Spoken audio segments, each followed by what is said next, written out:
வாங்க வாங்க வாங்கயா, உட்காருங்க வாங்க. உட்கார்ந்து பேசுறதுக்குலாம் எங்களுக்கு நேரம் இல்ல. நாங்க இன்னும் நிறைய இடத்துக்கு போக வேண்டியிருக்கு. ஏய், பத்திரிகை கொடுக்கணும்னு சொன்னல, கொடுத்துட்டு வா. போலாம். சரிங்க. வர வெள்ளிக்கிழமை எங்க பொண்ணு தனத்துக்கு கல்யாணம் வச்சிருக்கோம். இங்கதான் சிவன் கோயில்ல காலையில 10:12 முகூர்த்தம். நீங்க எல்லாரும் கண்டிப்பா வந்துடணும்.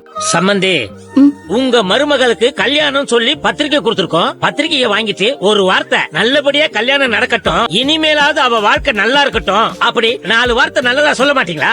பத்திரிக்கையை வாங்கிட்டு இப்படி அமைதியா இருக்கீங்க. சுமதி, உறவை அத்துக்கிட்டு போனவங்க கிட்ட எதுக்கு பத்திரிக்கை கொடுக்கணும்னு சொல்லி உங்ககிட்ட கேட்டேன்.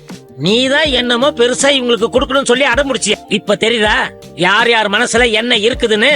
கல்யாணத்துக்கு வந்து மனசார அச்சதையை போட்டு என் மகளையும் புருஷனையும் அந்த குழந்தைங்களையும் நல்லபடியா வாழுங்கன்னு வாழ்த்துறது இருந்தா அந்த கல்யாணத்துக்கு வாங்க. இல்ல, நடக்கிற கல்யாணத்துல எங்களுக்கு விருப்பம் இல்ல, நாங்க எப்படி அதை கண்ணால பாப்போம், அது இதுன்னு யோசிச்சீங்கன்னா இந்த கல்யாணம் வரவே வேணாம். உங்களை கையெடுத்து கும்பிட்டு கேட்டுக்கிறேன்.